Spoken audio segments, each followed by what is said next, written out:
Beyond the Bell, Bloomberg's comprehensive cross-platform coverage of the U.S. market close starts right now.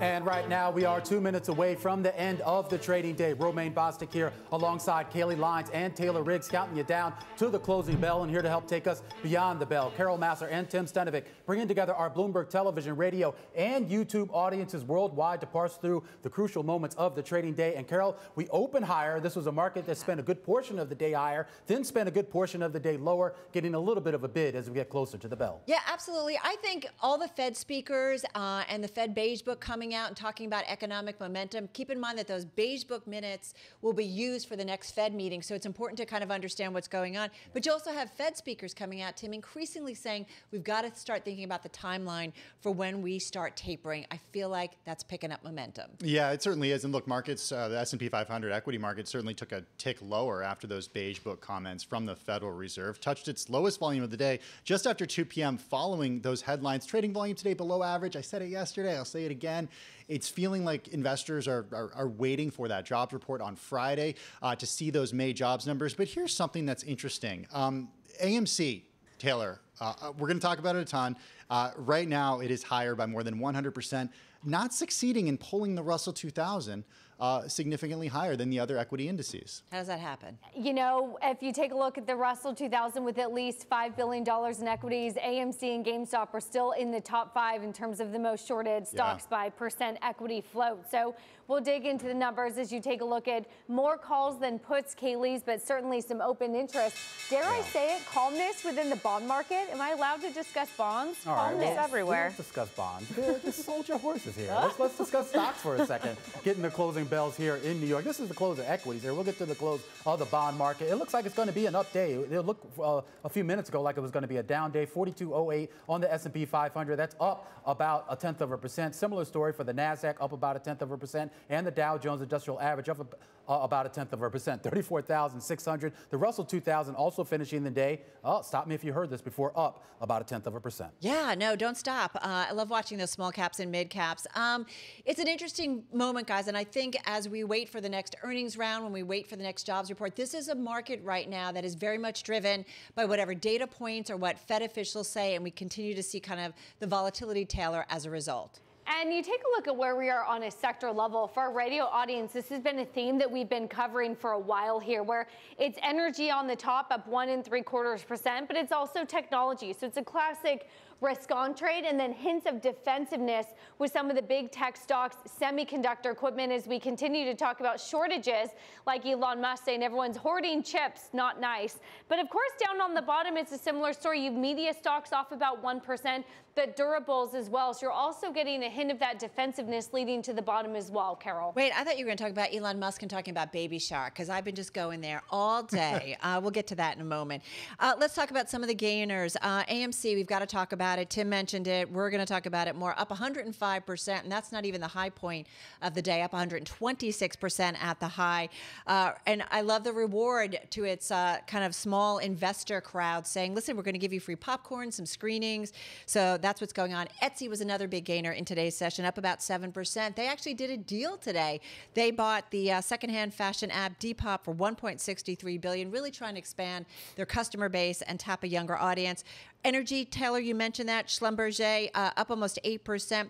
The CEO coming out, kind of talking his book and saying he expects the economic recovery to trigger an energy industry super cycle. And NVIDIA, another gainer, up about 3% or so. The company, actually, the shares, I should say, hitting a record. The CEO coming out, and he's got confidence that regulators will ultimately approve that $40 billion acquisition of the UK chip designer ARM. So looking forward to that, Tim. Hey, Carol, you got the gainers. I got the decliners. AMC seeming to get all the love when it comes to movie theater chains, because IMAX finishing the day down more than 1.2%. It was cut to sell from neutral at Goldman Sachs. The analyst says that a sharp box office recovery already priced into the company's stock. Tesla finishing the day down more than 3%, growing competition, that ongoing chip shortage. Electric vehicle sales showed company lost global market share in April. Zoom Video down nearly 0.2%. The video conferencing company reported those first quarter numbers after the bell yesterday. They were strong numbers that beat expectations. They raised its outlook, but it wasn't enough for some analysts, including those at JP Morgan, Piper, and BTIG. iRhythm finishing the day down more than 17%. It plunged following the announcement that the CEO is going to step down for personal reasons after less than 6 months on the job. All right, well, let's talk about factors now, because there's an interesting dynamic in that you actually have momentum as a factor that performed well today, ending in positive territory. Very few did. And at the very bottom, you have value. That factor down about 1.5%. So it wasn't the best day for that value trade. Something else I would note, market capitalization also performing well. We didn't see that outperformance for the small caps today, like we saw in yesterday's session. And of course, your best performing sector on the day, 1 month vol, Taylor. It is calmness in the bond markets, Kailey. That is not volatility. We're unch on the day. We've been really, though, Romaine, talking about this range-bound activity between a 153 and a 170. Breaking higher through a 170 on the 10-year would be moving more towards 2%. Breakthrough, of course, down through 153 would mean something different. Unch on the day. That's a look back. A lot moving here after hours. Splunk, that software infrastructure company, out with earnings. Those shares down here in the post-market. 1Q annual recurring revenue pretty much coming in on the nose for what the street was expecting, $2.47 billion. Adjusted loss per share, though, was a little bit wider than what the street was expecting, 91 cents versus a loss of 70 cents a share. 2Q revenue guidance coming in also somewhat light, 550 to 570. That's the range. The average estimate on the street, 561. All right, let's talk about some of the other news after the closing bell. FireEye to sell FireEye products to Symphony for a $1.2 billion deal there. And Exxon Mobil, the activist investor, engine number one, looks like they're getting another seat, so 3 board seats. Again, remember, this is that small-time investor has been pushing for changes, especially when it comes to climate change at Exxon Mobil, but winning a 3rd seat, it looks like, at least based on preliminary results on the oil giants board. Boy, it feels like the winds are changing when it comes to climate change and those big oils. You know, Romaine, we have to go back to some of the other big movers. Of course, energy is a big mover. What big mover is well, that? Yeah, take a guess. Unfortunately, it's Open Door, AMC. AMC. There we go. They're giving out free popcorn, by the way. Did you hear? Oh, are you eating your skinny pop? Oh, free popcorn for the best show on this network. For a radio audience who can't see, Romaine is eating popcorn. But look, some, of course, people talking about... This is anything goes. I don't know what you guys do on radio, but on TV, you know, they let us do everything. We can't even have drinks around the table. We can't even have drinks. All right, go ahead, Taylor. We make, oh goodness.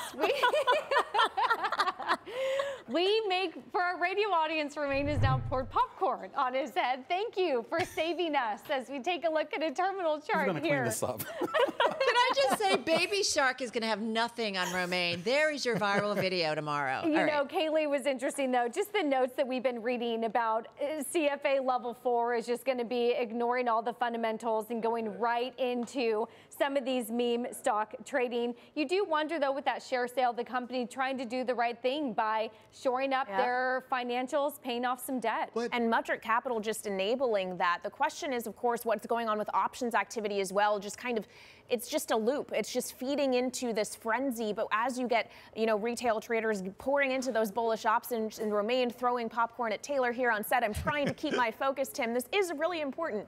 Popcorn is involved. It is a really important story. Look, AMC still has over $5 billion in debt. So raising only $230.5 million from Mudrick, it doesn't really put a dent in it. Plus, the company said that it wants to use this for, you know, potentially acquisitions and buying other things. Yeah, so it is a surprise. Look, one thing I'll say, Romaine, is that Adam Aron, the CEO, really seems to be leaning into the retail traders with that press release this morning. Well, he's certainly embracing it. But again, this does come back to fundamentals. I think on your decliner board, you had IMAX or something up there. It was interesting to see that downgrade today of IMAX and Cinemark, and then you sort of wonder, well, what about AMC? I mean, they're in the same business, and at some point at $64 or whatever it closed at today, it's going to have to show improve eventually, right? Yeah, 62.55. But you got to watch the corporate bonds. You got to watch the bonds of AMC as well. There's been some great reporting on that as well. I was looking at a story at a competitor talking about bonds below par, you know, and how that disconnect between what you're seeing with AMC bonds versus what you're seeing with the equity. I mean, this is a stock that is up 2,800%. It's a $31 billion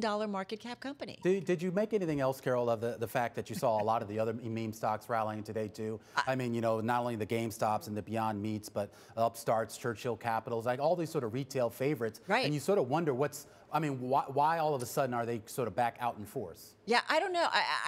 There's got to be something, too, where we know that these individual investors, right, are targeting, obviously, those big short companies, but you have to be smart and really kind of be careful careful when you get into them. Yeah, you do. You have to wonder how it ends because someone is obviously left holding the bag. Can we all go on a field trip to an AMC theater to watch a movie? Only if you dump popcorn. Only if there's more popcorn throwing on set. How did we not talk Baby Shark? I'm really upset. Success. What happened with Baby Shark? I don't know. Just Google it on, or just check out the Bloomberg terminal. All right, we got to go, guys. That does it for the cross-platform coverage on Bloomberg Radio, Bloomberg TV, and YouTube. Catch us again, same time, same place tomorrow.